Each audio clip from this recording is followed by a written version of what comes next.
Дорогие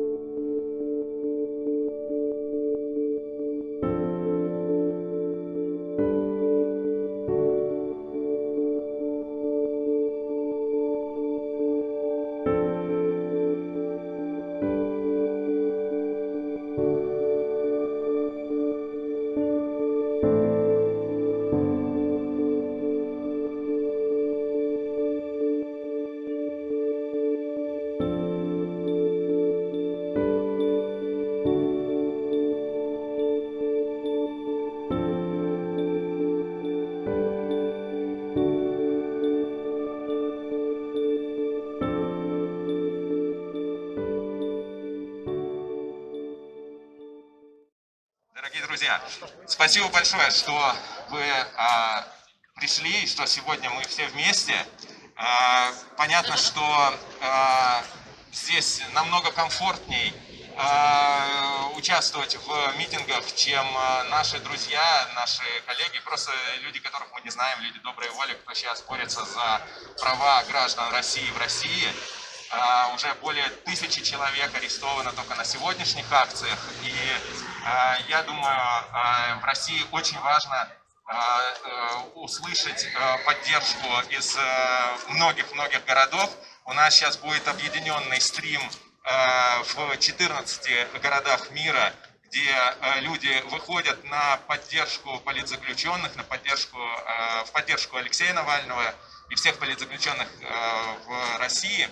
И необходимое объявление в начале – это просьба, учитывая стандартные меры санитарных правил, принятых в Париже, просьба соблюдать социальную дистанцию, всем до одного быть в масках. Посмотрите, пожалуйста, чтобы была дистанция между людьми. И большая просьба, если у кого-то маска пришла в негодность, пожалуйста, обращайтесь, у нас есть запасные, мы предоставим. Ну вот такое необходимое в начале объявление, после чего я уже передаю. Je vais traduire en français, donc bonjour à tous et à toutes. Merci d'être venus ce midi ici, à un endroit beaucoup plus sécurisé et tranquille que les endroits où les Russes se manifestent aujourd'hui en Russie. Donc, mais c'est important d'être là et c'est important d'être nombreux pour les soutenir. En revanche, on vous demande, s'il vous plaît, de garder les distances, donc mettre votre masque bien comme il faut. Et si vous avez un problème avec un masque, n'hésitez pas à nous rapprocher, on a des masques pour vous donner. Donc voilà, on peut commencer maintenant. Bonjour à tous, merci encore d'être venus. Donc, je m'associe avec nos collègues et partenaires historiques de Russie Liberté pour vous remercier de votre présence ici. Nous nous sommes déjà donc réunis la semaine dernière, puisque donc, le 17 janvier 2021, Alexei Navalny a été arrêté dès son retour à Moscou, après 5 mois de convalescence à Berlin, alors qu'il avait été empoisonné en Novichok en août dernier. Comme c'est le cas pour de nombreuses personnes en Russie, son arrestation n'est malheureusement que la suite logique de l'intimidation, de la violence physique et des accusations criminelles à motivation politique dont il avait déjà été victime auparavant. Les autorités russes ont d'ailleurs jusqu'à présent refusé d'ouvrir une enquête sur son empoisonnement. Alors quelle est la cause de cet acharnement? C'est bien sûr son engagement dans la lutte contre la corruption en Russie et la création de sa fondation en 2011 de la lutte contre la corruption, FBK en russe, qui continue de mener des enquêtes approfondies sur la corruption du pouvoir à tous les niveaux, alors que les autres membres de sa fondation sont victimes des mêmes persécutions que Navalny. Mais même si la lutte contre la corruption en Russie dans les plus hautes sphères économiques et politiques fait de lui bien sûr une figure emblématique, Navalny est pourtant loin d'être le seul prisonnier d'opinion dont Amnesty International doit défendre aujourd'hui les droits. Avant lui, 2 étudiants, Yann Sidorov et Vladislav Modasov, âgés de 18 et 21 ans lors de leur arrestation en 2017, ont été arrêtés donc pour avoir manifesté pacifiquement à Rostov-sur-le-Don après l'incendie de leur maison. Anastasia Shevchenko, elle, a été arrêtée pour avoir fondé le mouvement Akritaya Rossiya, Open Russia, qui est un mouvement d'opposition au pouvoir, et elle a été arrêtée pour avoir organisé les activités d'une organisation indésirable. C'est la première personne à avoir été arrêtée au titre de la loi sur les organisations indésirables, qui est entrée en vigueur en 2015, et qui, du coup, interdit les activités d'ONG étrangères ou internationales en Russie pour des motifs liés à la sécurité, définis en termes vagues et sans aucun contrôle judiciaire. Enfin, Konstantin Kotov, qui est aussi un défenseur des droits humains, a été condamné le 20 avril 2020 par le tribunal de Moscou à passer 1 an et demi dans une colonie pénitentiaire pour avoir participé à des manifestations pacifiques qui n'étaient pas autorisées. Comme toutes ces personnes, Alexei Navalny est toujours en prison aujourd'hui pour avoir exercé son activité politique pacifique et pour avoir exercé son droit à la liberté d'expression. Son arrestation comme sa détention sont arbitraires et motivées politiquement. Sa détention de 30 jours avant son jugement est déjà une exception à la procédure judiciaire légale et elle l'expose au risque d'une peine de 3 ans et demi de prison encore aujourd'hui.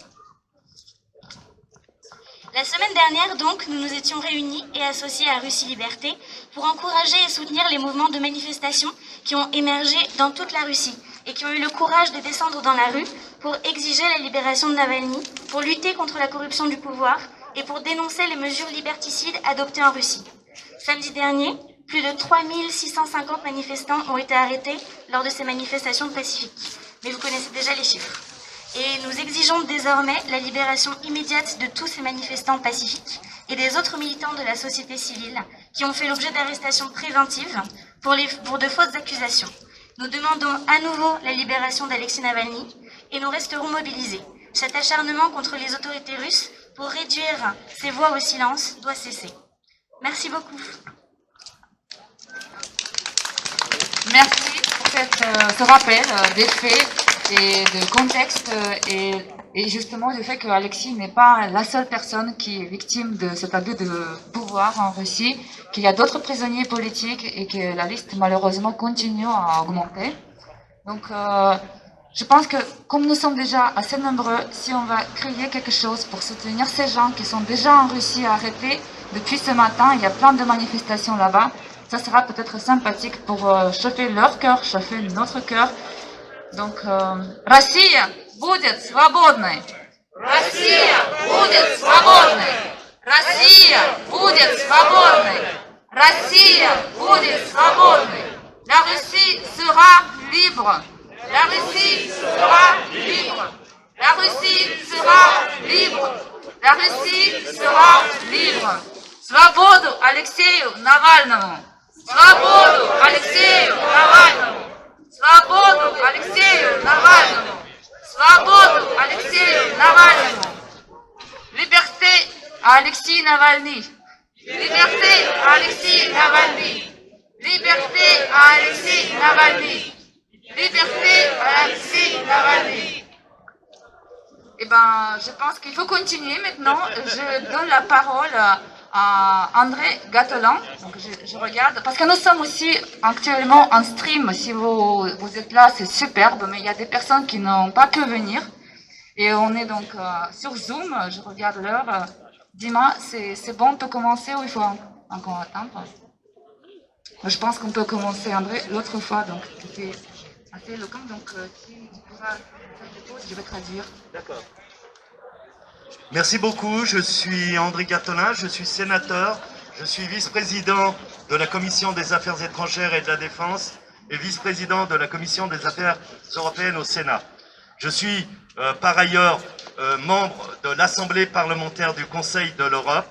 D'abord, je voulais remercier Amnesty International et puis aussi Russie Liberté que j'ai l'honneur d'accompagner pratiquement depuis le début. Et malheureusement, ce n'est pas la première manifestation que nous faisons en faveur des prisonniers politiques et en faveur d'Alexei Navalny. Alors la semaine passée, j'étais intervenu pour m'inquiéter de la lâcheté qu'il y avait dans les pays occidentaux dans ce combat déterminant. Certes, nous avons droit à des déclarations de protestation après l'empoisonnement et l'arrestation tout à fait injustifiée d'Alexei Navalny. Mais par derrière, un jeu obscur, pseudo-diplomatique se joue.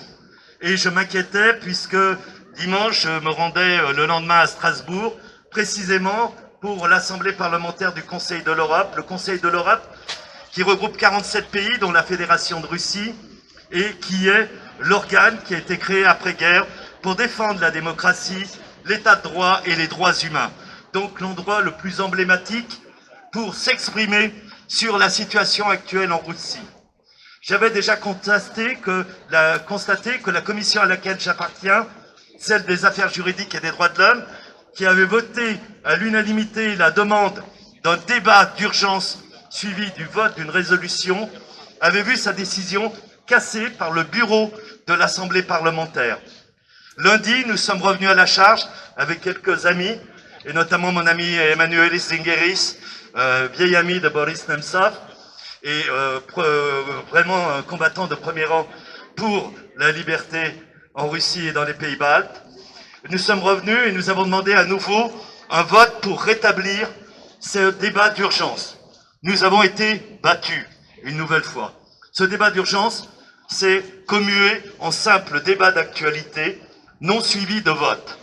Alors, les arguties données par les responsables de toutes les familles politiques représentées dans cette assemblée, c'était de dire pour que la résolution soit adoptée, il fallait obtenir 65% des votes et que nous n'aurions peut-être pas eu ces 65%, donc il valait mieux faire un débat. Je suis intervenu pour dire qu'en politique et dans la vie quotidienne, on ne gagne que si on mène des combats. Bien sûr, on peut perdre, mais la première défaite assurée, c'est celle de ne pas mener une bataille. Et cette bataille n'a pas été menée. Nous avons eu ce débat, on m'a traité de hardliner, de tenant de la ligne dure par rapport à la Russie. J'ai simplement dit que j'étais un legal liner. J'étais un partisan du droit et de l'état de droit. Oh, pardon. Je traduis donc en russe, dit Андрей plus rapidement. Donc Андрей Гаталан, сенатор департамента ОДСН, а также вице-президент комиссии юридических дел и по правам человека при Совете Европы. Андрей сотрудничает с ассоциацией Руси Либерте практически с самого начала существования ассоциации, а именно с 2011 года. И борется, является активным борцом за права, за движение прав человека в России, а также в других странах. И уже на прошлых выходных, как вы помните, Андрей выступал также с речью на митинге. Он говорил, что сделает все возможное для того, чтобы поставить вопрос о задержании Алексея Навального, о том, как происходит преследование его, по каким причинам, перед Советом Европы. И в воскресенье уже он начал активные действия. В понедельник в Совете Европы было заседание, во время которого решение о том, чтобы придать статус этого вопроса более срочный, не было принято, несмотря на то, что Андрей приложил все возможные усилия. Этот вопрос не сделали делом срочности. И это показывает, с одной стороны, слабость и неспособность стран Европы в принятии решений по поводу того, что происходит в России, а также его лично сказали, что это человек, Андрей является представителем такой твердой политики, на что Андрей заметил, что это не политика твердая, а это политика права. Le résultat, c'est que donc à la suite de débat, il a été décidé un nouveau rapport sur le cas Navalny. Après un rapport toujours en cours et non terminé sur son empoisonnement, il y a à présent un rapport qui a été lancé sur son arrestation. C'est très bien, mais nous n'en verrons les éventuels résultats politiques que dans 3 mois.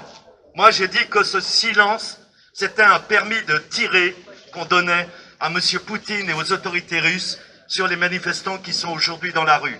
Nous avons donc urgence à nous mobiliser. Эта дискуссия привела к тому, что была создана эта комиссия, и что она занимается сейчас, во-первых, делом об отравлении Алексея Навального, а также о том, что происходит сейчас с его арестом. Но результаты этого расследования будут представлены только через 3 месяца. А это дело срочное. И за эти 3 месяца, получается, сам факт того, что все организовано таким образом, это сигнал властям, что вы можете стрелять по тем манифестантам, по сути, преследовать их свободно, по тем людям, которые выходят на мирные манифестации в России. И это недопустимо. Dernière information, parce qu'elle est importante, jeudi, donc jeudi passé, il y a 3 jours, nous avions à nouveau un débat et un vote pour décider si nous donnions le mandat à la délégation russe de siéger au sein de l'Assemblée parlementaire du Conseil de l'Europe. C'était extrêmement important. Pourquoi? Parce que la délégation russe a procédé à ce que je qualifierais à une sorte de provocation démocratique. Dans sa délégation de la Douma, elle a introduit 4 personnes qui sont aujourd'hui passibles de sanctions, qui sont condamnées par l'Union européenne. Naturellement, nous avons à nouveau mené ce combat. Le président de la délégation de la Douma au Conseil de l'Europe, Piotr Tolstoï, que tout le monde connaît, ancien président de la Douma, avant d'en être actuellement vice-président, s'est exprimé en disant qu'il ne fallait pas juger les choses émotionnellement, qu'il fallait faire confiance à la vérité et aux faits. Et qu'est-ce qu'il nous a dit? Il l'a répété 2 fois. Alexeï Navalny n'a pas été empoisonné en Russie. Il a eu la vie sauve grâce à la Russie. Imaginez quand même le genre d'effet que ce genre de discours peut produire. Néanmoins, les gens qui se sont opposés à la validation du mandat de la délégation russe est très minoritaire, puisque nous étions à peine 20% des votants en la matière. Et je dis attention, nous cédons à une lâcheté. J'ai voté il y a 2 ans la réintégration de la Russie dans cette assemblée. J'en avais discuté avec Alexeï, d'ailleurs, qui au même moment était devant la Cour européenne des droits de l'homme. J'en ai discuté avec les responsables de Mémorial, qui disaient c'est compliqué d'avoir la Russie au sein du Conseil de l'Europe, mais c'est notre dernier recours et notre dernier élément de défense. Alors oui, discuter, avoir la Russie au sein du Conseil de l'Europe est important, mais nous attendons des contreparties. Depuis 2 ans, il n'y a eu aucune avancée, bien au contraire, concernant les droits de l'homme, le respect des arrêts de la Cour européenne des droits de l'homme. И не позднее, чем в прошлый же четверг, то есть 3 дня назад, была другая очень важная дискуссия в парламентской ассамблее при Совете Европы, которая касалась участия российской делегации в составе Совета Европы. И проблема в том, что в этой делегации присутствуют 4 члена, которые находятся в списке и подпадают под санкции Совета Европы. И получается, это такая демократическая провокация. На что нам было сказано, что мы решаем вопрос слишком эмоционально. Но дело в том, что уже, я говорю от имени Андре, 2 года назад был одним из тех, кто голосовал за включение российской делегации в составе Совета Европы, потому что это было, по сути, единственным средством решать вопрос легально через правовые методы. Но за эти 2 года ничего не произошло, и это не дает... Нет диалога, мы стараемся что-то сделать, мы, получается, делаем уступки, но со стороны российской делегации каких-то конкретных действий не происходит. Это показывает еще раз слабость Совета Европы в отношениях с Российской Федерацией. Je conclurai en disant que pouvons-nous faire, nous ici en Occident, et notamment les parlementaires que je représente. Premièrement, nous devons, et ça fait 6 ans que je m'oppose à cela, il faut bloquer la construction du gazéoduc Nord Stream 2. C'est extrêmement important. Ce gazéoduc construit avec la complicité de l'Allemagne, je ne vous rappellerai pas qui siège au conseil d'administration de Gazprom, c'est M. Schröder, ancien chancelier SPD de l'Allemagne. Il faut le bloquer parce que c'est le seul moyen de faire comprendre à ce régime, c'est en le prenant à la gorge, c'est-à-dire à travers l'argent, parce qu'aujourd'hui, l'équilibre économique de la Russie repose sur une économie purement extractive, c'est vendre ses matières premières, et quand nous leur achetons cela, nous leur permettons de garder la tête hors de l'eau, et notamment à ses dirigeants et aux oligarques qui l'entourent. La deuxième chose... Так что же мы можем сделать сегодня конкретно? Во-первых, необходимо поставить вопрос о срочности прекращения сотрудничества с Россией по поводу строительства газопровода Nord Stream. Это дело очень важное для Российской Федерации, поскольку это возможность получать прибыль с продажи и природных ресурсов. А мы знаем, что для экономики России этот ресурс, эта строка – это очень важный пункт. И важно напомнить, что в строительстве этого газопровода присутствует «Газпром». А в «Газпроме» находится в качестве члена администрации, Совета администрации, господин Шрёдер, который, как мы знаем, также является бывшим вице-канцлером Федеративной Республики Германия, и показывает, насколько отношение к строительству этого потока лоббируется, в том числе со стороны Европы. Dernier élément, et j'en ai parlé déjà à un certain nombre de parlementaires de différents pays d'Europe, mais aussi du reste de la planète, c'est de nous organiser en interparlementaires en faveur des libertés pour le peuple russe. Il y a 6 mois, nous avons créé l'Alliance interparlementaire sur la Chine. Nous sommes maintenant 20 pays représentés de toutes les tendances politiques et notre action sur le génocide ouïghour, sur Hong Kong, sur Taïwan, sur le Tibet a été très remarquée.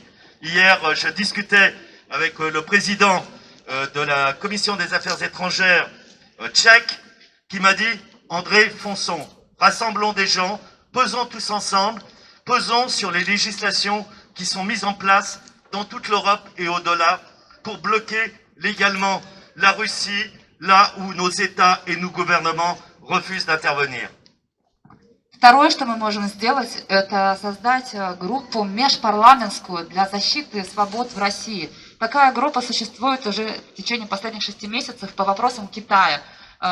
Группа работает над тем, чтобы бороться за права уйгуров, за тем, что происходит в Гонконге. И эта группа объединяет более 20 стран, членов Европы. И это достаточно эффективная стратегия. Так вот, для Российской Федерации создание такой группы также может представлять эффективный инструмент для борьбы. Un dernier mot, liberté pour Alexei Navalny et pour tous les prisonniers politiques en Russie. Merci. Merci André. Спасибо. Je juste un petit rappel, vu que nous sommes de plus en plus nombreux, on peut mettre un petit effort et garder les distances. On est assez nombreux ici, la place est beaucoup plus grande que la semaine dernière. Donc si vous pourriez juste faire un petit effort pour garder la distance, ce serait génial. Второй представитель, кто выступит, deuxième intervenante. La liberté politique, c'est le choix. Et le choix, ce sont les institutions politiques, démocratiques et l'élection libre, pluraliste et honnête. Et donc c'est pour cela que nous devons combattre pour la libération d'Alexei Navalny et de tous les prisonniers politiques. La liberté de choisir, c'est exactement le contraire de ce qui existe en Russie depuis une bonne vingtaine d'années. Выборы без выборов, des élections sans choix. La liberté de choix, qu'est-ce que ça veut dire? Ça veut dire d'abord la liberté de choisir et de contrôler, sanctionner, éventuellement changer ses représentants et ses dirigeants. C'est ainsi à travers toute la planète, dans toutes les sociétés et dans tous les pays. Merci Marie. Donc, je traduis rapidement. Aujourd'hui, le cas d'Alexei Navalny démontre qu'il y a le problème avec la liberté. О, простите, я говорю по-французски. Проблема, которую показывает заключение Алексея Навального, это проблема с тем, что в России нет свободы выбора. И эта свобода выбора осуществляется как на уровне индивидуальном, у каждого человека должна быть свобода выбора, так и на уровне уже, получается, политическом, когда в стране Российской Федерации уже на протяжении практически 20 лет отсутствует свобода выбора. Свобода выбора подразумевает в первую очередь свободу выбирать, а также контролировать и участвовать в смене тех представителей, которые отвечают за принятие решений от имени людей, которые их выбрали.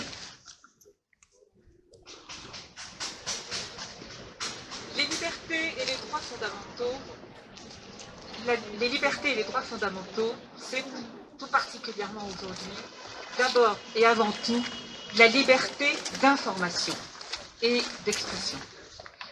il est absolument ahurissant d'entendre et de voir encore des récits du Kremlin qui sont transmis, colportés dans nos médias et quelquefois aussi par des responsables politiques français et européens. Donc, rétablir la vérité des faits, informer convenablement les citoyens et surtout combattre les fake news. Et ce qui est encore plus important en Russie aujourd'hui, un abus de récit national, c'est-à-dire le monopole qu'a le Kremlin sur l'écriture de l'histoire de la Russie et évidemment l'écriture de l'opposition politique aujourd'hui. Свобода выбора основывается также на том, чтобы пресса была свободной, свобода выражения и информации. Как мы знаем, средства массовой информации в России контролируются сегодня властью, и поэтому свобода выбора основывается на том, чтобы была возможность получать информацию о том, что происходит в реальности. В России сегодня информация создается, а также создается история, то есть мы, получается, формируем историю согласно повестке, которую хочет власть. La liberté, c'est aussi de pouvoir s'informer, de pouvoir s'exprimer, de pouvoir militer, manifester, participer au choix, sans crainte d'être attaqué dans son intégrité physique, morale, politique. C'est absolument l'essentiel et c'est ce que nous, heureux Français vivant en démocratie, devons et pouvons absolument faire passer comme message pour au moins faire évoluer les mentalités et les positions chez nous. Свобода – это также свобода участвовать в выражении своего мнения, выходить на улицы, участвовать в мирных собраниях. И эта свобода сегодня в России также невозможна для того, что мы видим свободно выступить. Люди, получается, страдают от того, что на самом деле их физическая целостность может оказаться под угрозой, вся их жизнь может оказаться под угрозой. И мы сегодня здесь, во Франции, счастливые, по сути, счастливчики, потому что мы можем выходить на улицу, свободно участвовать в манифестации, как сейчас, и при этом мы знаем, что мы защищены в своей жизни. В России этого нет. La liberté, c'est aussi d'avoir la confiance dans le processus politique des décisions et de la représentation. D'avoir confiance dans le fait que si on participe à un choix commun, ce choix sera respecté et que donc le pouvoir ne se comportera pas comme un prédateur qui, une fois qu'il est entre guillemets confirmé, peut ensuite agir à sa guise. Donc la règle de l'alternance est véritablement la règle numéro un. Un dirigeant en démocratie n'est pas propriétaire de sa fonction. И, наконец, свобода основывается на том, чтобы было уважение к самому процессу. Если власть становится узурпатором после того, как она выиграла выборы и стала таким хищником, который узурпировал свое присутствие, то у людей нет больше доверия к этой власти. Свобода – это в том числе доверие к процессу, который предусматривает сменяемость власти. Pourquoi est-ce qu'Alexeï Navalny est devenu le héros de l'opposition démocratique en Russie aujourd'hui? D'abord, tout simplement, parce qu'il démontre un courage extraordinaire.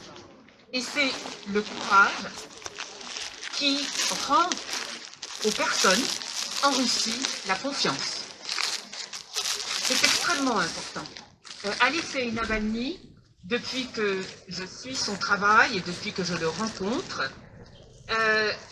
a toujours parlé de l'avenir. C'est un homme qui prépare l'avenir et qui en parle avec optimisme, avec le sourire, avec une énergie rayonnante. Par contraste, depuis plus de 10 ans, les dirigeants russes tournent seulement leurs propos vers le passé. Et ils parlent du passé en grimaçant et en menaçant. Почему сегодня Алексей Навальный стал героем демократической оппозиции в России? Во-первых, потому что этот человек невероятно мужественный. Он показал, насколько он полон куража и насколько он оптимистично смотрит в будущее. Он готов бороться за то, чтобы это будущее было таким именно оптимистичным. В отличие же от Алексея, российские власти в своем дискурсе, наоборот, смотрят в прошлое. И вот в этом как бы разница, понимаете? Et enfin, Navalny a une intelligence stratégique. Il est devenu très connu en Russie en décembre 2011, quand il a lancé, à la veille des élections législatives de décembre, il a lancé un slogan qui a fait boule de neige et continue d'apparaître sur toutes les banderoles aujourd'hui en Russie. Navalny a dit, bien sûr aucun des démocrates ne pouvait se présenter aux législatives de 2011, le slogan disait à bas le parti des voleurs et des escrocs. Партия жуликов и воров. Во-вторых, Алексей является дальновидным стратегом. Он уже в 2011 году, в декабре, когда мы вышли на улицу, вы помните, выборы были сфальсифицированы, был тем человеком, который запустил лозунг, оставшийся актуальным до сих пор. А именно он сказал «Долой партию жуликов и воров». Ce slogan, qu'est-ce qu'il veut dire? Et comment est-ce que les Russes l'ont immédiatement compris? C'est que la corruption en Russie, elle n'est pas seulement économique, elle est politique. On vole les ressources du pays, on s'enrichit sur le dos des contribuables, et on vole aussi les voix, les bulletins dans les urnes. On change le résultat.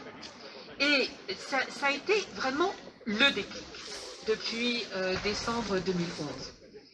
Navalny et toute son équipe à la Fondation pour la lutte contre la corruption, et maintenant toutes ses équipes dans les provinces, et ses dizaines de millions de suiveurs sur son blog et sur YouTube, ils entretiennent ce discours qui est très compréhensible, qui est que pour sortir de l'impasse économique, sociale, culturelle, il faut absolument passer par la case politique. Donc Navalny a redonné une vie politique aux Russes. Et si vous voyez les photos des manifestations en Russie, ce ne sont pas que les jeunes. Toutes les générations sont représentées. Ça me fait penser à décembre 2013, quand j'étais sur la place Maïdan à Kiev, où on venait en famille, hein, les trois générations se succédaient pour qu'il y ait toujours un membre de la famille présent sur Maïdan. Ce combat est un combat légitime contre un pouvoir illégitime, et c'est un combat qui est mené à 100% de façon pacifique. Soutenons-les. Merci, Marie. Спасибо. Я просто переведу то, что сказала Мари, а именно, что почему же как бы этот слоган, который пустил в 2011 году Алексей Навальный, стал таким популярным? Потому что в этом слогане, а именно «Долой партию жуликов и воров», люди увидели не только признание того, что существует экономическая коррупция и что потрясающие природные ресурсы и богатства России принадлежат не всей стране, а только некоторым людям. Они также увидели, что происходит кража их политических голосов. Да? То есть получается, что эта коррупция является политической коррупцией. И Алексей тогда показал, что когда мы сможем вернем себе голоса, когда мы сможем стать участниками политического процесса, мы сделаем страну также экономически, социально и культурно достойной для того, чтобы жить в этой стране и растить в них детей. Мари сказала, что в декабре 2013 года она была на площади в Киеве, Майдан, и видела, насколько люди всех поколений присутствовали на этой площади. И мы видим сегодня в России, что сторонниками Алексея являются не только молодые люди. Миллионы последователей Алексея в социальных сетях, на YouTube смотрят его расследования. Мы видим, что на улице выходит сейчас не просто молодежь, а люди всех поколений. Потому что нам всем близка эта тема, а именно, что если мы сможем поменять, мы верим сегодня, что если мы сможем поменять политическую ситуацию в стране, мы отстоим нашу страну. Спасибо. Свободу Алексею Навальному! Свободу Алексею Навальному! Свободу Алексею Навальному! Свободу Алексею Навальному! Libérez les prisonniers politiques! Libérez les prisonniers politiques! Libérez les prisonniers politiques! Libérez les prisonniers politiques! Я сознательно не говорю только о Руси, потому что сегодня с нами участники таких же мирных акций протеста, которые борются за то, чтобы в Беларуси ситуация стала лучше. Вы видите флаги, и мы их поддерживаем. Мы поддерживаем на самом деле всех тех, кто участвует в мирных акциях протеста, чтобы бороться с несправедливостью, которую совершает режим в стране. Я даю слово. Беларусь! Живе Беларусь! Живе Беларусь! Спасибо вам, ребята, вы показываете пример невероятной отваги. Вы уже сколько месяцев выходите практически каждую неделю на улицы во многих городах, странах, в стране. И я не хочу, чтобы в России такая же была ситуация. Я верю, что мы сможем показать, что несмотря на холод, несмотря на все меры, которые принимаются в стране, мы стоим Алексеем, мы сможем выпустить всех политических заключенных из тюрем в стране. Пожалуйста, слово Николя. Mes chers amis, nous sommes ici pour demander la liberté pour Alexeï Navalny, pour tous les prisonniers politiques et pour une Russie libre.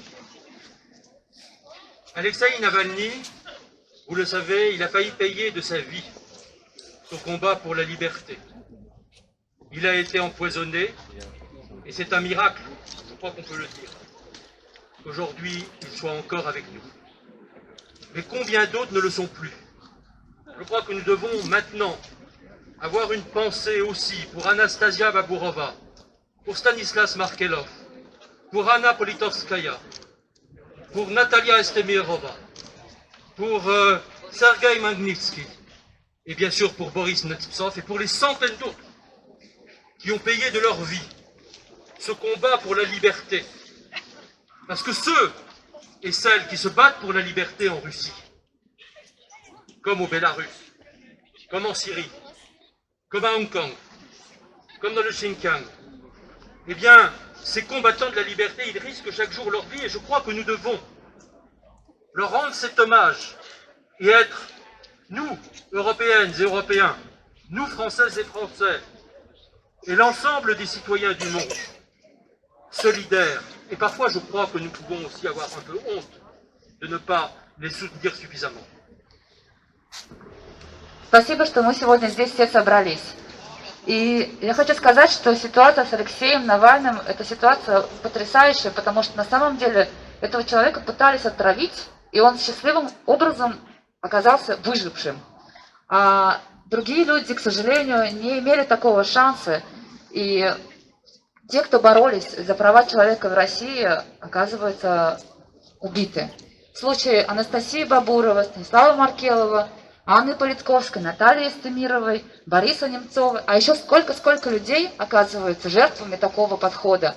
Я добавлю просто от себя, что мы знаем сегодня, что новичок не только на Алексее был испытан, мы видели, что эта ситуация была также, есть подозрение, что он применялся в других случаях, когда люди умерли от его последствий, а Алексей смог выжить, и это настоящее чудо. И собираться вот так, как мы собираемся сегодня, мы граждане Европы, мы граждане Франции, это наш долг выходить в поддержку тех людей, которые сегодня в России, в Сирии, в Гонконге являются, по сути, они рискуют своей жизнью, когда они выступают за свободу, за свою свободу и за нашу свободу. Давайте их поддержим. Ребят, давайте скажем дружно. Раз, два, три, Навальный, выходи! Раз, два, три, Навальный, выходи!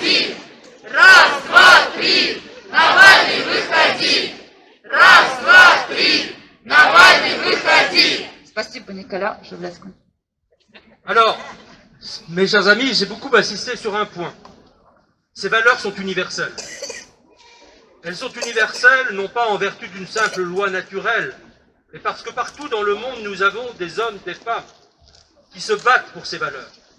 Et si je dis cela, c'est parce qu'aussi, il y a parfois la tendance, dans un certain nombre de milieux, de dire « Mais finalement, les Russes, voyez leur histoire. Ils ne seront jamais libres, jamais prêts pour la liberté. » On a entendu ça aussi quand on a parlé des Chinois. Mais non, les Chinois, voyez, cette autre tradition, cette autre civilisation, ils ne seront pas prêts pour la liberté. On a dit ça aussi de toutes celles et de tous ceux qui se sont révoltés dans les pays arabes et qui ont dit, mais non, ces sociétés-là, à cause de je ne sais quoi, de l'islam, etc., eh bien non, ils ne seront pas prêts pour la liberté. Et je crois qu'aujourd'hui, nous avons un devoir de voir que partout dans le monde, quelle que soit la tradition, quelle que soit la culture, quelle que soit la religion, quelle que soit la nature de la société, nous avons des hommes et des femmes qui se battent pour la liberté. Et si nous croyons en nos valeurs, c'est à côté de ces hommes et de ces femmes que nous devons être aujourd'hui. Parce que vraiment, ces valeurs, arrêtons avec ce discours du relativisme, arrêtons avec ce discours qui confond dictature et démocratie, arrêtons de dire que certains peuples ne seraient pas mûrs pour la liberté, pour la démocratie. Non, je crois que nous avons un devoir absolu, parce que c'est la réalité, de défendre partout dans le monde ces valeurs universelles, parce qu'elles sont universelles. И ценности, которые олицетворяет сегодня эта борьба, это ценности совершенно универсальные, всеобщие, всемирные ценности. Мы слышим, как говорят разные голоса о том, что, ну посмотрите, в России народ просто не приучен, он не готов к тому, чтобы быть свободным. И посмотрите на Китай, это другая цивилизация, там другие люди, другие привычки, они не готовы к тому, чтобы быть свободными. Но свобода – это такое же право, как любое естественное право. И мы должны признать, что люди, которые сегодня выходят на улицы, отстаивают это право, абсолютно так же, как это происходит во Франции, так это происходит в Европе. Они имеют право на эту свободу. Peut-être un dernier point, parce que je ne veux pas être trop long non plus. Il y a un point que mon ami André a évoqué tout à l'heure, qui était le combat des démocraties, des gouvernements démocratiques, des parlements démocratiques. Il a dit avec force tout à l'heure. Eh bien, ce combat, il doit se poursuivre. Mais je dois dire qu'aujourd'hui, certains gouvernements en Europe n'ont pas été à la hauteur. Les signes étaient là. Je me rappelle déjà, il y a 20 ans, c'était André Glucksmann qui nous alertait sur la seconde guerre de Tchétchénie et sur les massacres terribles contre les populations civiles qui y avaient été commis et qui ont servi par la suite, d'ailleurs, de répétition, à ce qui s'est passé après en Syrie. Nous savons très bien, c'est bien documenté, le lien entre le régime, les siloviki et le crime organisé. Tout cela est exact, nous le savons, nous en avons la connaissance. Nous savons aussi que des crimes de guerre, et récemment il y a eu un jugement de la Cour européenne des droits de l'homme, ont été commis en Géorgie. Ils ont été commis évidemment en Ukraine, dans cette guerre d'agression, et là, arrêtons de dire les responsabilités sont partagées, non, les responsabilités, elles sont d'un seul côté. Et nous avons eu, de manière massive, des crimes de guerre qui ont été commis contre le peuple syrien. Et vous savez que le régime, et je dis le régime, je ne dis pas la Russie, justement, c'est très important d'avoir cette précaution, de ne pas dire c'est pas la Russie, c'est un régime, celui de M. Poutine, que le régime a commis plus de crimes de guerre, a massacré plus de civils syriens que même l'État islamique. Mais nous n'avons rien fait, nous voulons apaiser, nous considérons que c'est un régime normal. Mais qu'est-ce que c'est que cette cécité? Qu'est-ce que ça veut dire que cette espèce de volonté de ne pas faire de vagues, d'apaiser, de considérer qu'on peut toujours aller discuter, que peut-être on va trouver un terrain d'entente? Je crois que là aussi, maintenant, il faut être ferme, il faut être clair. Il faut arrêter de se réfugier, évidemment, derrière toutes ces lubies. C'est ce que j'appellerais la propagande douce. Bien sûr, vous avez la propagande dure, hein, on les connaît, mais vous avez cette propagande douce, cette espèce de petite musique qu'il nous dit qu'il faut comprendre, qu'il y a peut-être une humiliation, que nous avons des torts partagés. Non. Quand vous avez un régime qui commet des crimes de guerre, crimes imprescriptibles, qui sont justiciables de la Cour pénale internationale, on ne transige pas. Merci, Никола. Спасибо. И последнее, что хотел добавить Никола, я переведу, чтобы было понятно тем, кто не говорит по-французски.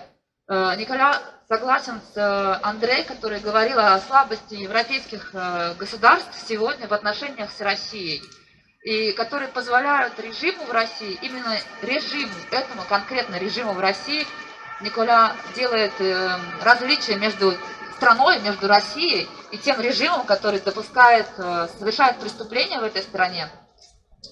А именно этот режим совершает преступления, которые классифицируются как преступления, военные преступления.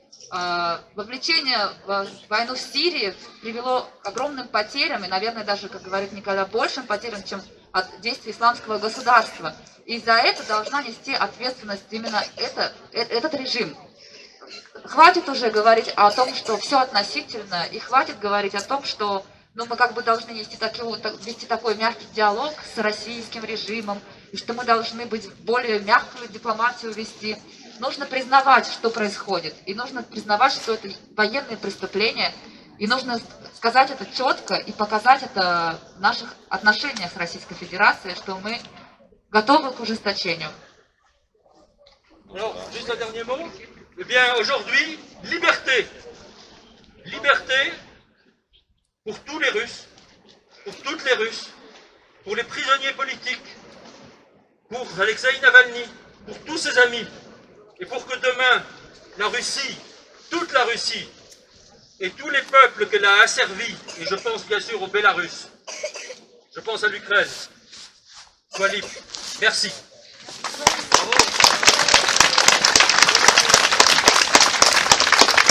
И сегодня Никола сказал такую вещь. Он выступает за то, чтобы Россия, все люди в России были свободны. Чтобы были свободны государства, которые оказывались подавленными Российской Федерацией, не Федерацией, а Россией как таковой в истории. Беларусь, Украина, Грузия. И чтобы такая же свободной стала Россия. Вот ради этого давайте, ребят, покричим все вместе. Россия будет свободной! Россия будет свободной! Россия будет свободной! Россия будет свободной! La Russie sera libre! La Russie sera libre! La Russie sera libre! La Russie sera libre! Merci encore une fois à Nicolas Penzer. Et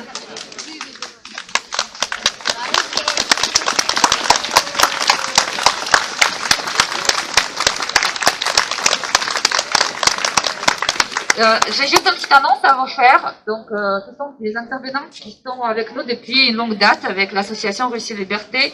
Je rappelle qu'il y a toujours une pétition que vous pouvez signer. On n'espère pas qu'une pétition au nom de Vladimir Poutine va changer quelque chose dans la situation, malheureusement. On l'a destinée à l'attention de M. Emmanuel Macron. Il y a moins de 500 signatures pour l'instant. C'est de la honte. Je vous appelle vraiment personnellement et au nom de l'association, au nom d'Amnesty International, de signer les pétitions, de faire circuler ces informations, c'est important maintenant. On n'a pas eu des manifestants comme ça en Russie depuis longtemps et je crois que là, ce qui se passe, on peut changer la situation. Encore une dernière annonce, c'est dans une semaine, le week-end prochain, on organisera aussi un webinaire sur le thème comment on peut aider les prisonniers politiques, comment on peut changer cette situation avec les intervenantes que vous connaissez. Et donc, si vous n'êtes pas encore inscrit, vous pourriez le faire. Il y a le lien Zoom, donc vous pourriez suivre cet événement en direct. Donc, je donne la parole à Nadia Koutepova.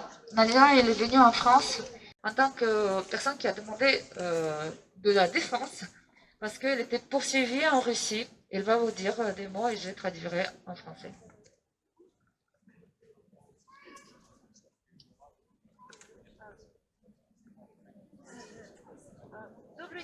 Меня зовут Надежда Кутепова, и я сегодня политический беженец российский во Франции. Я должна была стать беженцем 5 лет назад, в 2015 году, когда моя маленькая общественная организация, действующая в Челябинской области, была признана иностранным агентом. Все, что я делала, я защищала людей, которые пострадали от секретных ядерных аварий в судах. Но Российское Министерство юстиции и Российский суд признал мою организацию угрозой для национальной безопасности Российской Федерации, и я должна была бежать. И сегодня я хочу сказать от имени тех, кто должен был уехать в период, когда Владимир Путин пришел к власти. Мы никогда не хотели уехать. Мы всегда хотели жить и работать в России. Мы хотели растить своих детей и своих внуков в России. И вы заставили нас уехать, потому что мы не могли не только жить, работать, мы не могли дышать. Вы контролировали наш каждый шаг. Вы создавали препятствия в нашей работе. Каждый шаг вы обязательно делали что-то такое, что мы должны были отвлекаться от своей правозащитной деятельности и защищать самих себя.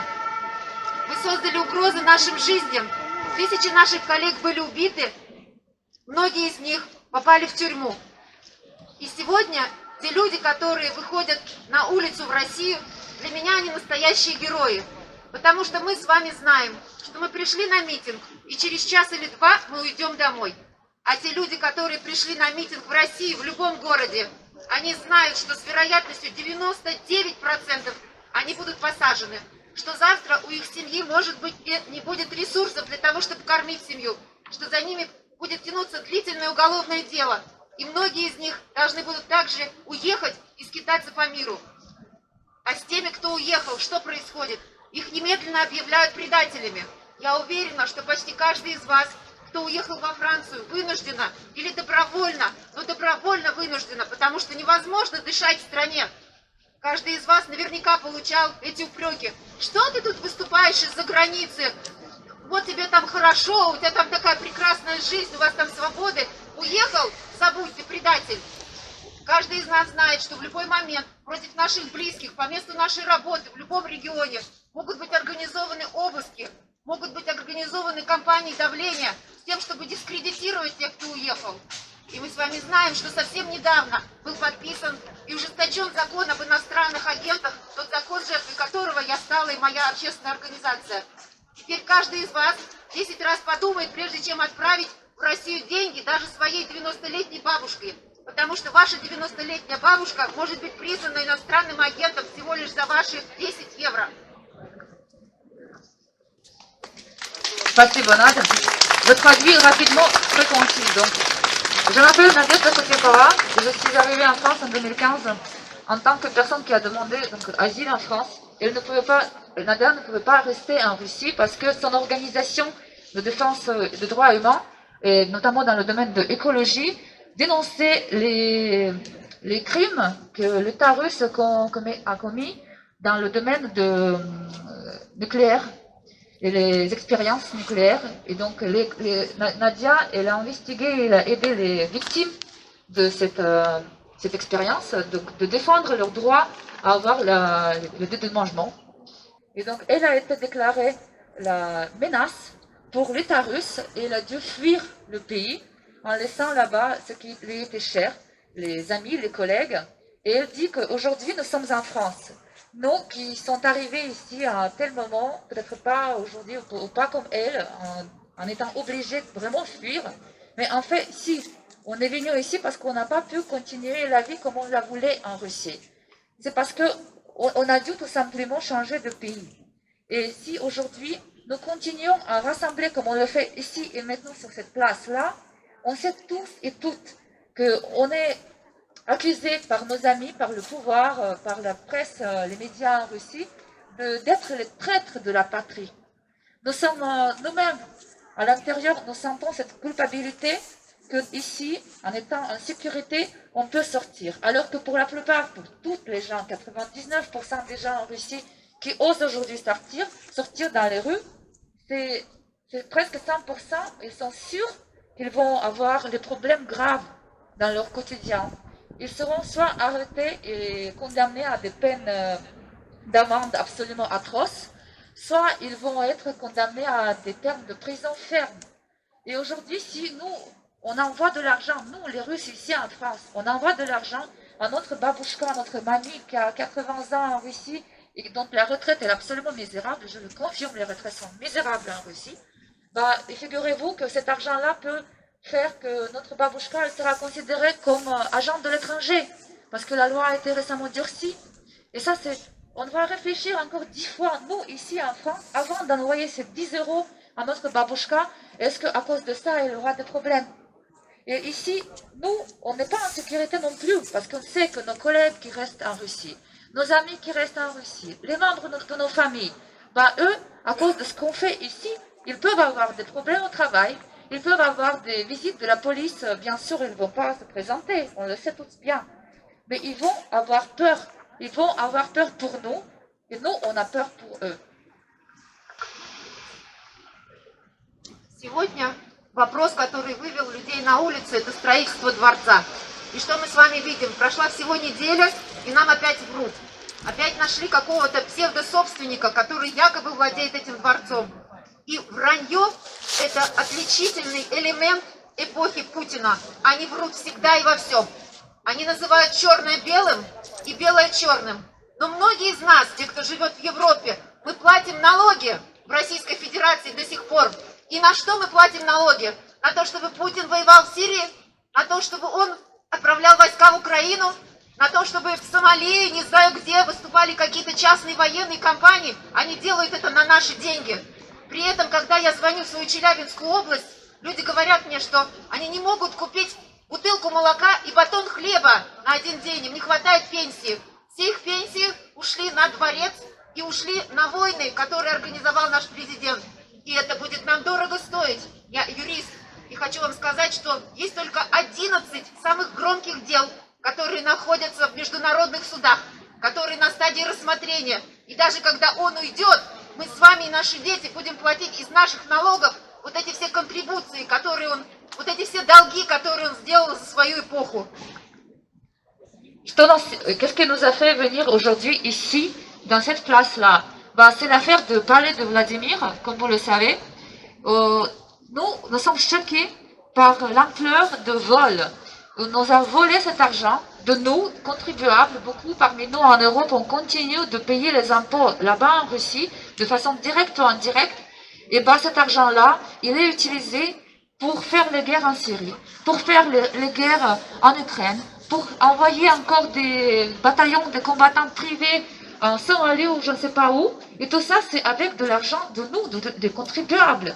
Et ce qui se passe en Russie aujourd'hui, c'est que le régime, il est vraiment associé avec le nom vol.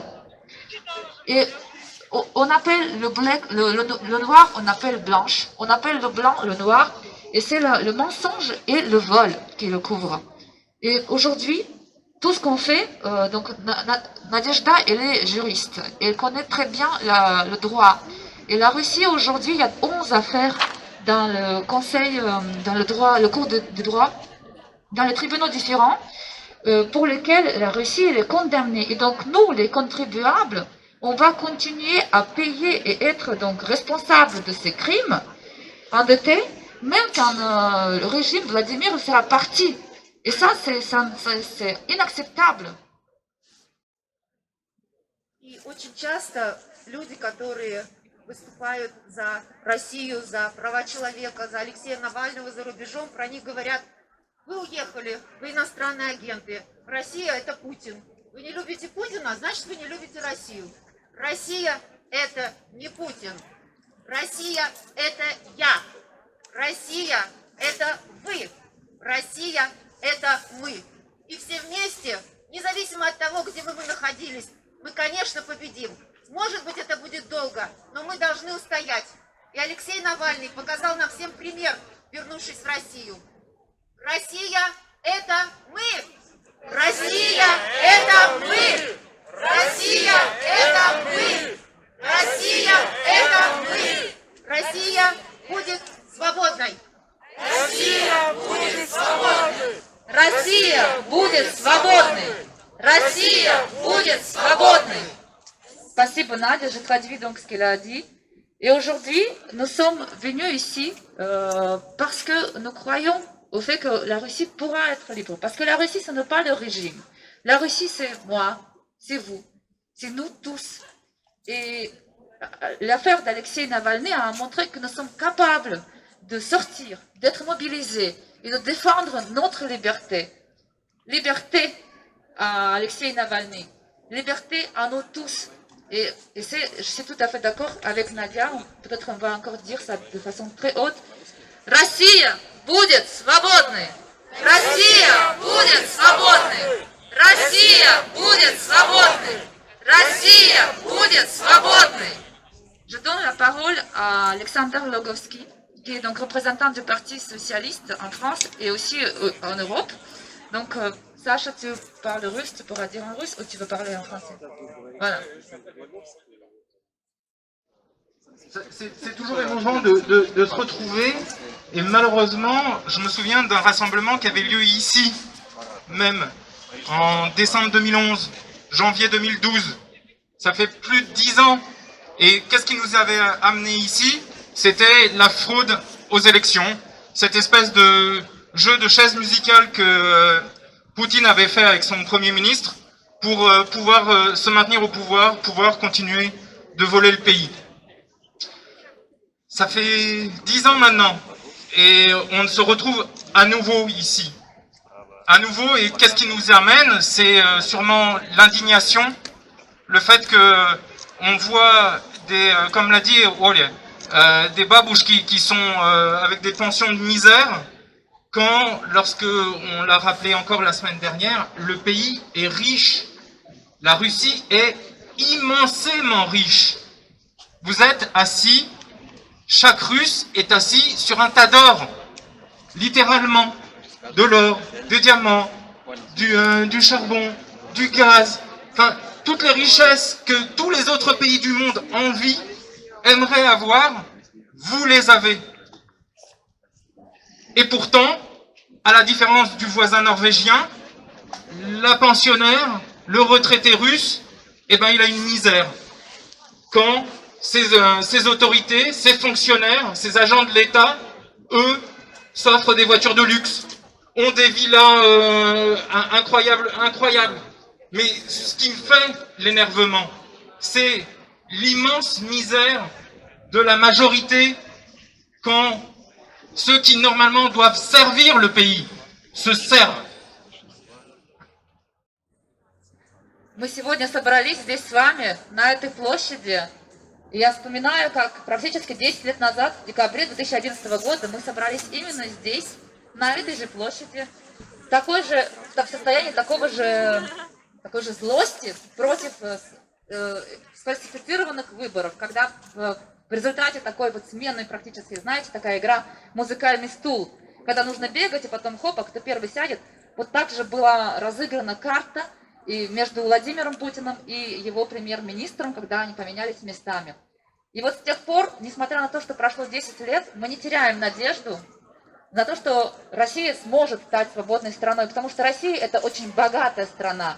Буквально каждый россиянин сидит на золоте, на бриллиантах. И это все, что принадлежит стране, к сожалению, не принадлежит ее жителям. Как мы заметили здесь только что, российский пенсионер – это бедный пенсионер. По сравнению с соседями России, например, Норвегией, в Российской Федерации пенсионер не может себе позволить такой же жизни. А вот такую жизнь даже лучше могут себе позволить российские функционеры. Те, кто являются, по сути, узурпаторами и позволяют себе покупки люксовых автомобилей, позволяют себе строительство невероятных вилл и особняков на деньги российских налогоплательщиков, российских граждан. Alors, qu'est-ce qui fait qu'on est à nouveau là? Et après 10 ans, je vois, il y a une pancarte avec Terpenier, que la patience est à bout. Et effectivement, si on est aussi nombreux à nouveau là, alors qu'il y a eu des manifestations entre 2011 et aujourd'hui, et qu'on se retrouve à nouveau sur les places publiques, ici, dans la diaspora, un peu partout en Europe, un peu partout dans le monde, et surtout, parce que c'est là où c'est le plus important, dans les rues de Russie, c'est parce que la patience est à bout. Хватит. C'est le mot, c'est le verbe qu'il faut aujourd'hui employer. Хватит воровать. Arrêtez de voler. Il y en a assez. Mais dire ça ne suffit pas.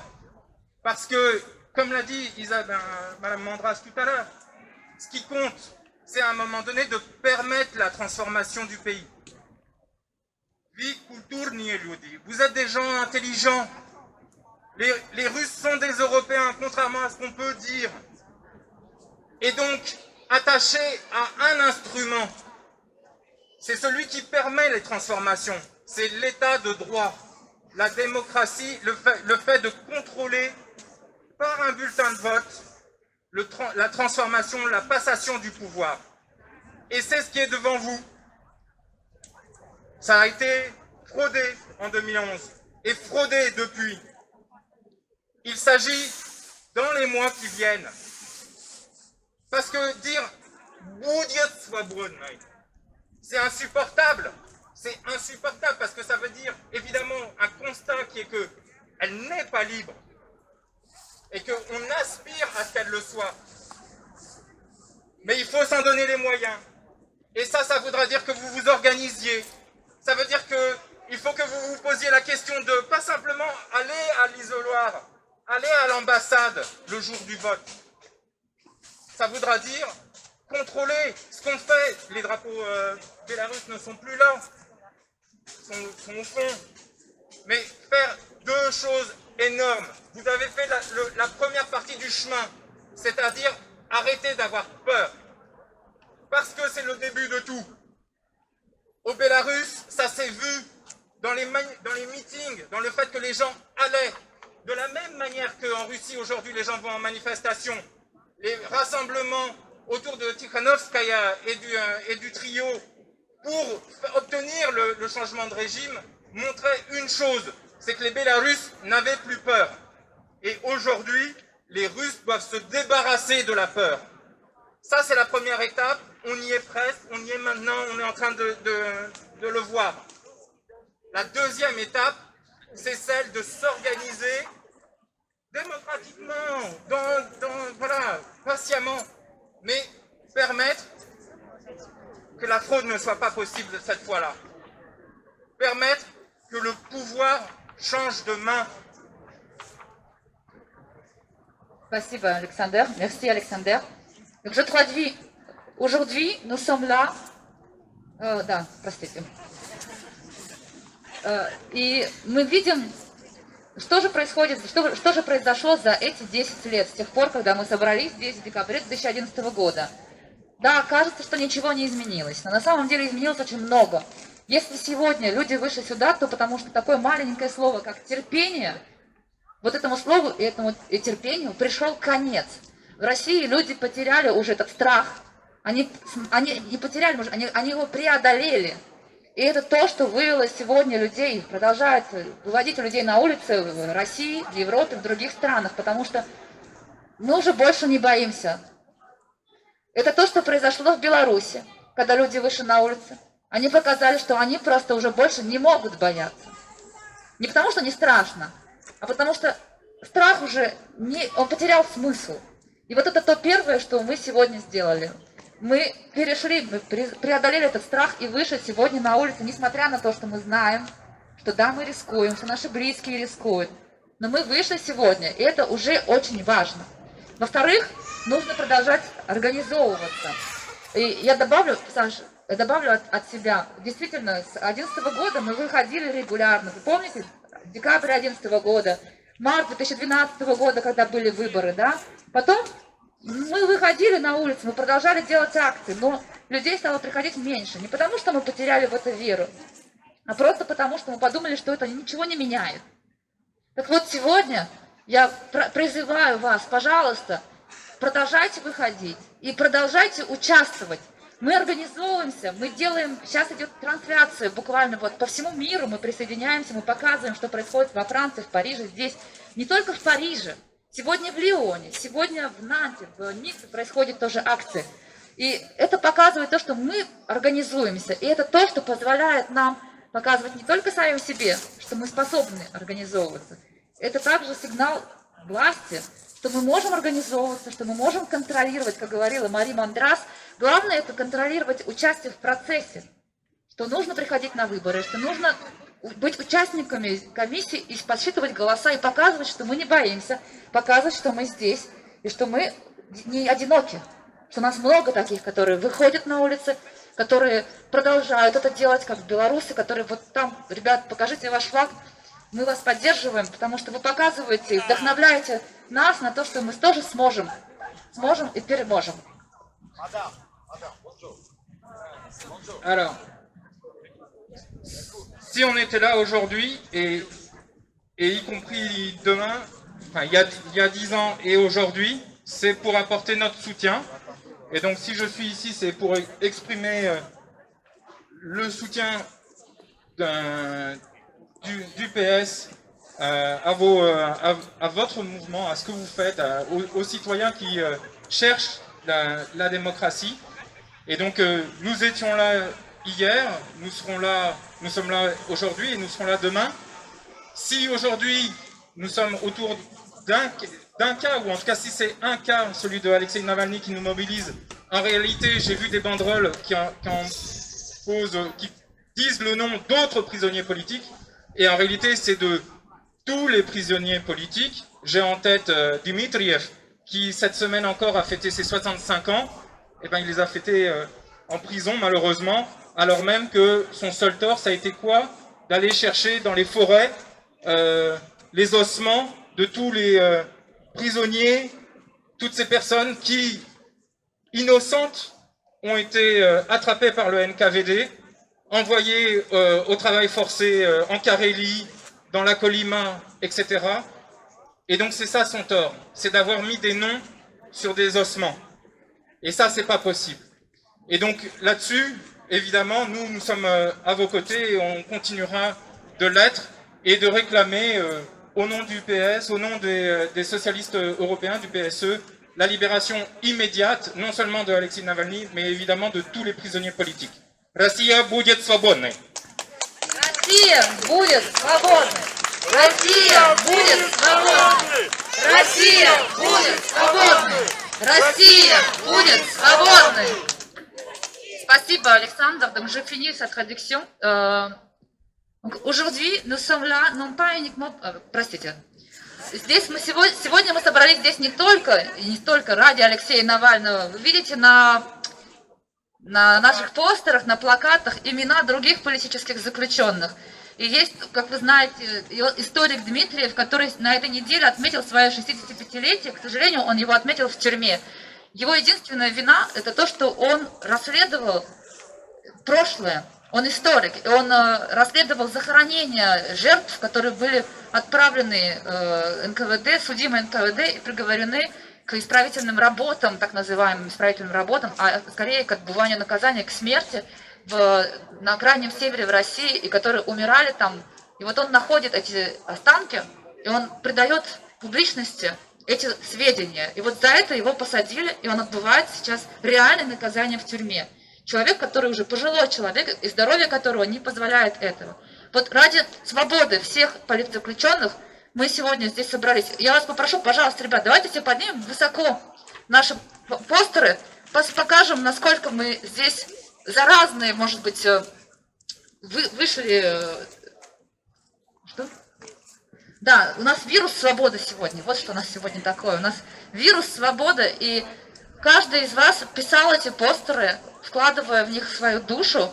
И это главное. Это показывает, что мы продолжаем верить в то, что Россия – это свободная страна, и что мы достойны того, чтобы жить свободно в России, в свободной стране.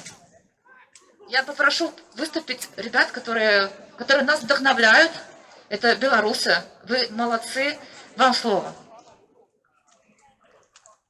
Спасибо. Здравствуйте, меня зовут Елена, я представительница белорусской диаспоры в Париже.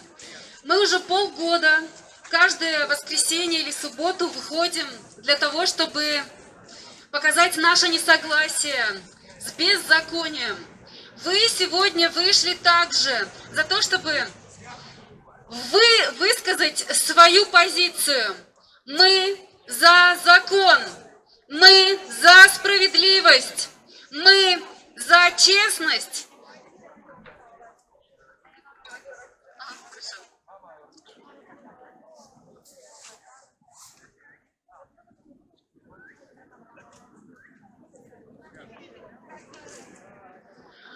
Александр вспомнил только что про политического заключенного Дмитриева. Я хочу сказать, что это очень важно помнить про всех убитых, помнить про всех тех, кого уничтожил советский режим. Потому что если мы не закроем этот гештальт, если мы не сможем отработать эту травму, то все убийства, политические заключения будут продолжаться. Мы должны про это помнить. Elena, elle a rappelé que les Biélorusses en France et partout dans le monde manifestent depuis 6 mois. Chaque week-end, chaque samedi ou dimanche, ils sortent dans la rue pour montrer qu'ils sont toujours là pour soutenir la transformation du régime en Biélorussie. Et qu'ils sont courageux et qu'ils croient en ce que leur pays il va devenir libre. Et comme elle a dit tout à l'heure Alexander Logovski, représentant du Parti socialiste, il a rappelé que c'est important de faire le travail de mémoire, de comprendre qu'est-ce qui s'est passé, d'assumer que ce qui s'est passé était les crimes, et donc de se débarrasser de ce gestalt, de ce traumatisme du passé soviétique pour devenir le pays libre. C'est très important de continuer à parler du passé, de parler de l'histoire, et donc... Что еще важно? Важно объединяться. Это то, что произошло в Беларуси в последние 6, немножко больше, 8 месяцев. Дорогие россияне, выходите каждую неделю, выходите каждый день, делайте что-нибудь для того, чтобы объединяться между собой здесь, потому что этого боится власть. Если все вместе объединятся, если все вместе сконсолидируются, если мы будем высказывать свою солидарность, солидарности боится власть больше всего. Et deuxième chose qu'il faut faire, c'est s'organiser. C'est ça ce qui a de quoi a peur le pouvoir. Parce que si on va continuer ici, de sortir dans les rues, de s'échanger, de prendre des contacts, d'entrer en contact l'un avec l'autre, on sera une force organisée. Et c'est ça donc le pouvoir a peur. Et c'est ça ce que font les Biélorusses depuis des 8 mois. Et ce qui fait que leur force est présente. Je peux dire... За нашу и вашу свободу! За нашу и вашу свободу! За нашу и вашу свободу! За нашу и вашу свободу! За нашу и вашу свободу! Pour votre liberté et pour la nôtre! Pour votre liberté et pour la nôtre! Pour votre liberté et pour la nôtre! Pour votre liberté et pour la nôtre! Белорусы Парижа, я думаю, что все свободные белорусы поддерживают россиян в их стремлении быть свободным. Россия будет свободна! Россия будет свободна! Россия будет свободна! Спасибо! Merci, Elena. Pour juste conclure, avant de vous donner la parole, je voulais vous dire qu'au nom d'Amnesty International, vous pouvez aller signer une pétition comme la pétition qui se calque donc sur la pétition de Russie Liberté pour demander la libération de Navalny qui sera envoyé à l'ambassade de Russie et à Poutine en personne. Voilà, je vous invite à y aller, sur le site c'est très simple et à voir toutes les autres actions qui sont disponibles et qui sont faisables sur internet pour s'engager pour la libération de Navalny. Merci beaucoup.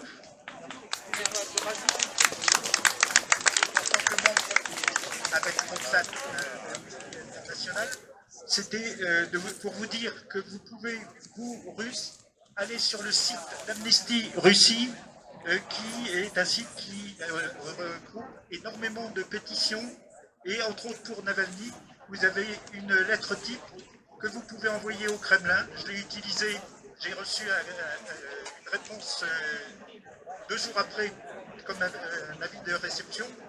Et donc, si vous pouvez saturer un peu le Kremlin avec vous avez l'adresse directe et c'est très très bien fait. Il faut reconnaître, c'est très très bien fait. Et là, vous pouvez agir de façon extrêmement efficace. Et il y aura de même que sur Amnesty, vous pouvez envoyer des tweets, évidemment aussi à Poutine et des choses comme ça. Donc n'hésitez pas à aller voir. Alors sur le site russe, je vous donne, parce que c'est un peu particulier, ils ont été obligés de se protéger, l'adresse est eurasia.amnesty.org. Parce qu'ils ont été obligés de modifier, en général c'est plus simple. Et alors, sur le site amnesty.fr, et vous avez aussi le site international amnesty.org. Voilà, tous les moyens sont bons pour saturer le gouvernement russe. В нашем сердце наши сказки путятся. Перемен, мы ждем перемен. Отлично, чтобы подвигаться. Идите сюда с колонкой.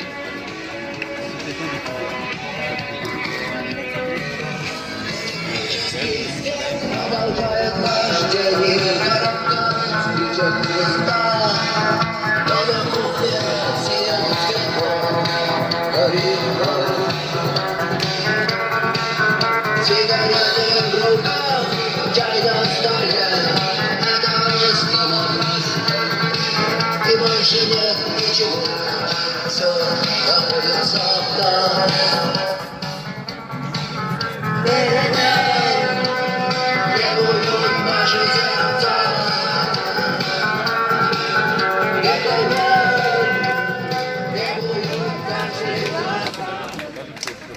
В нашем сердце Россия – это мы!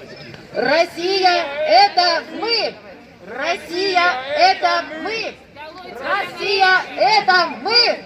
Россия – это мы! Россия будет свободной! Россия будет свободной!